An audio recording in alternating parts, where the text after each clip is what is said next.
आप सभी को प्रणाम।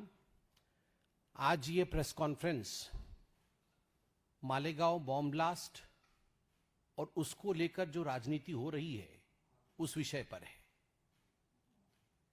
कल हमारे वरिष्ठ नेता रविशंकर प्रसाद जी ने भी प्रेस कॉन्फ्रेंस किया था और कल जो एनआईए अदालत ने 2008 में हुए मालेगांव बॉम्ब ब्लास्ट को लेकर फैसला सुनाया था, 7 निर्दोषों को कल छोड़ा गया था, इस विषय पर विस्तार से प्रेस कॉन्फ्रेंस किया है।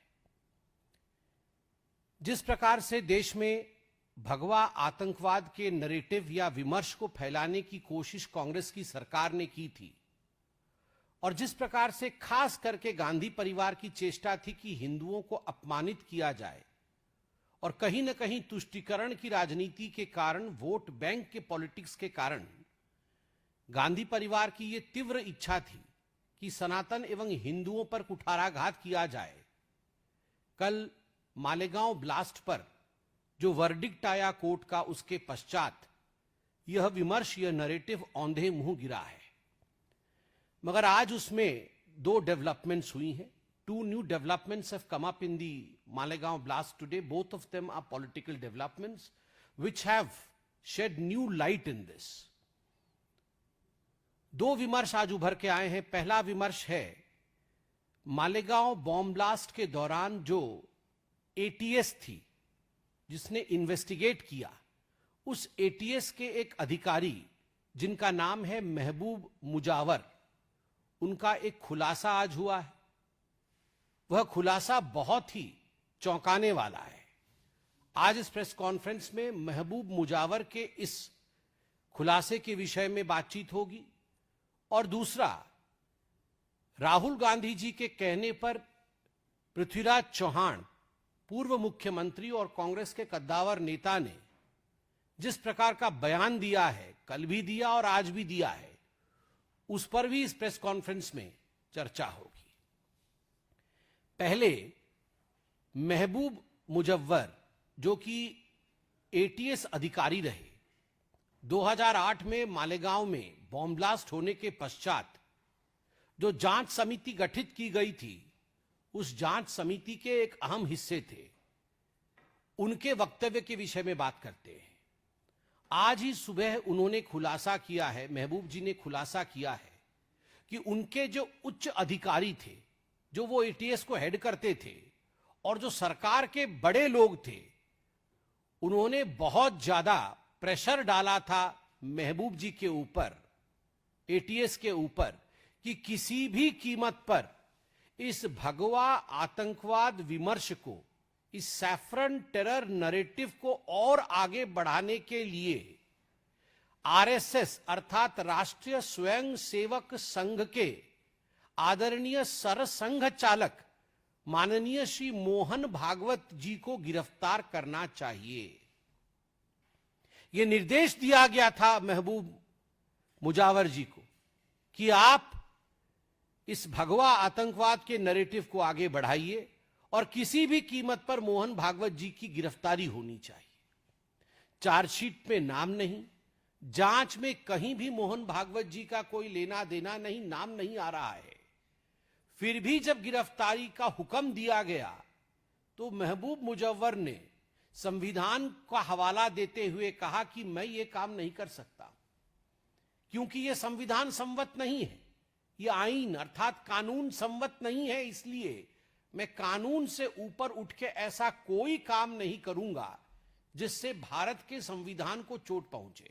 और उन्होंने साफ साफ इनकार कर दिया कि मैं संघ के सरसंघ चालक जी को गिरफ्तार नहीं करूंगा, क्योंकि उनका इससे कोई लेना देना नहीं। बदले में महबूब मुजव्वर जी के ऊपर जो अधिकारी थे, जो बड़े अधिकारी थे, उन्होंने कुछ इल्जाम लगाए। Some damning charges were pressed upon this ATS officer, Mr. महबूब मुजव्वर, जिसके कारण से उनकी पदोन्नति अर्थात प्रमोशन भी रुक गई। बाद में महबूब मुजव्वर कोर्ट में गए और कोर्ट ने उन्हें एक्विट किया, कोर्ट ने उन्हें छोड़ा। कोर्ट ने कहा कि महबूब मुजव्वर निर्दोष हैं और ये सारी चीजें जो उनके खिलाफ कही गई हैं वो गलत है। तो आप उस समय की कांग्रेस सरकार की विंडिक्टिव एटीट्यूड को देखिए। जबरन किस प्रकार से भारतीय जनता पार्टी और जो लोग हिंदू धर्म को मानते हैं और संघ के उच्चस्थ स्थान पर, उच्च पदवी पर जो लोग आसीन हैं, किस प्रकार से उनको अपमानित किया जाए, उनको गिरफ्तार किया जाए, उनसे बदला लिया जाए, इस प्रकार के विंडिक्टिव एटीट्यूड के साथ उस समय की कांग्रेस पार्टी काम कर रही थी और यह सब कुछ गांधी परिवार के कहने पर हो रहा था। आप बार बार मुझसे पूछ रहे होंगे कि मैं गांधी परिवार के कहने पर हो रहा था, ऐसा क्यों कह रहा हूं। इसका उत्तर माननीय प्रधानमंत्री जी ने अपने ऑपरेशन सिंदूर के दौरान दिए हुए भाषण में बड़े स्पष्ट रूप से कहा था कि एक बहुत बड़ा नेता है जिसने अमेरिका में जाकर वहां के जो खुफिया तंत्र है वहां कहा था कि हमें सिमी से बड़ा खतरा हिंदू आतंकवाद से है आज हिंदुस्तान में। और आप भी जानते हैं वो बड़ा नेता कौन है जिसने यूएस के एम्बेसडर से कहा था कि हिंदू आतंकवाद आज हिंदुस्तान के लिए सबसे बड़ा खतरा है और सिमी भी उसके सामने बौनी है।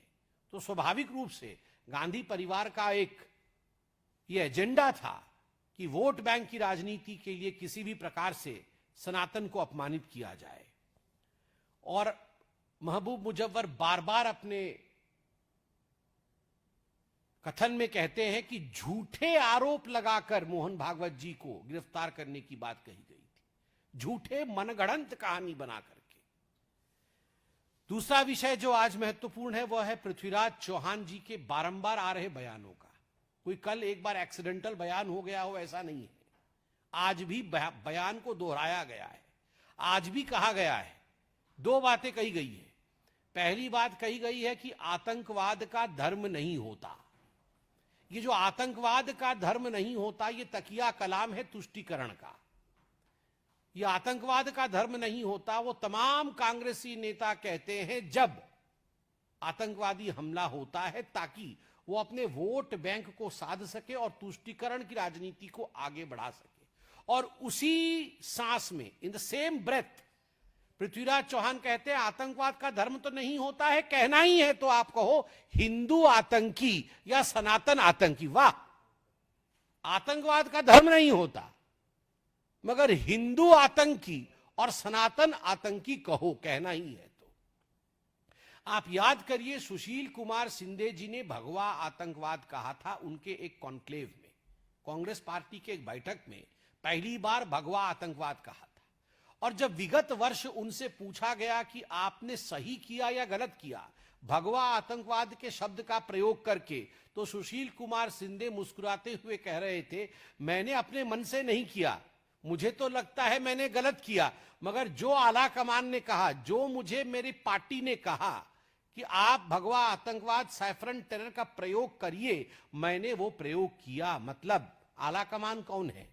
कांग्रेस पार्टी में आला कमान तो कोई और नहीं, एक ही आला कमान है, या यूं कहिए कमान में बहुत सारे आले हैं गांधी परिवार के। कमान एक, गांधी परिवार, आले अनेक। प्रियंका गांधी वाड्रा, राहुल गांधी, सोनिया गांधी, तो ये सारे गांधी परिवार के लोगों ने ही सुशील कुमार शिंदे के ऊपर ये प्रेशर बनाया था कि आप भगवा आतंकवाद शब्द का प्रयोग करिए। और आज जो पृथ्वीराज चौहान कह रहे हैं इसमें भी कोई दो मत नहीं है कि उनके आला कमान ने ही कहा होगा। अब एक वर्ष बाद वो जब किताब लिखेंगे तो उसमें आएगी ये बात कि मुझे भी कहा गया था कहने के लिए। और ये कांग्रेस पार्टी की पुरानी आदत है। याद करिए 18 फरवरी 2007 को जब समझौता एक्सप्रेस में ब्लास्ट हुआ था, लश्कर तोयबा के आतंकवादी जो एक प्रतिबंधित संगठन है उसके पूर्व मुखिया सफदर नागोरी की गिरफ्तारी हुई थी। केवल सफदर नागोरी की नहीं, पाकिस्तान के 2 आतंकवादी भी गिरफ्तार हुए थे। मगर इन सभी लोगों को कांग्रेस पार्टी ने 14 दिनों के अंदर, मात्र 14 दिनों के अंदर, और सफदर नगोरी एवं पाकिस्तान के वो दो आतंकवादी मान गए थे कि हां हम ही हैं जिन्होंने बॉम्ब ब्लास्ट कराया था समझौता एक्सप्रेस में, उसके मानने के पश्चात, कन्फेशन के पश्चात भी मात्र 14 दिनों के अंदर छोड़ दिया गया। 2007 में हैदराबाद के मक्का मस्जिद बॉम्ब ब्लास्ट में भी पुख्ता सबूत थे कि हुजी इसमें इन्वॉल्व थी। 100 आतंकवादियों को गिरफ्तार भी किया गया था, मगर सभी को कांग्रेस पार्टी ने बाद में छोड़ दिया गया। ठीक उसी प्रकार की परिस्थिति 26/11 के समय भी हुई थी। 26/11 के समय खैर राहुल गांधी पार्टी कर रहे थे, यह अलग विषय है, मगर उनके नेता 26/11 आरएसएस की साजिश, दिग्विजय सिंह इस प्रकार की किताब निकाल रहे थे। कहीं ना कहीं पाकिस्तान को क्लीन चिट देने का काम कर रहे थे, आतंकियों को खुला छोड़ने का काम कर रहे थे। स्वाभाविक है, जिस दिग्विजय सिंह के लिए और जिस गांधी परिवार के लिए जाकिर नायक अपोस्टल ऑफ पीस, शांति दूत है, और जाकिर नायक के एनजीओ से जो पार्टी पैसे लेती है, जो राजीव गांधी फाउंडेशन पैसे लेती है, उनसे ये एक्सपेक्ट करना कि वो हिंदू आतंकवादी नहीं कहेंगे, वो भगवा आतंकवादी नहीं कहेंगे, वो सनातनी आतंकवादी नहीं कहेंगे, ये अधिक है। ये जो पूरा प्रक्रिया हुआ है मालेगांव के ब्लास्ट का, 17 वर्षों बाद निर्दोष घोषित किए गए हैं। जो साथी निर्दोष घोषित किए गए हैं भारतवर्ष के, उनमें से एक सेना में है, उनमें से एक साध्वी है।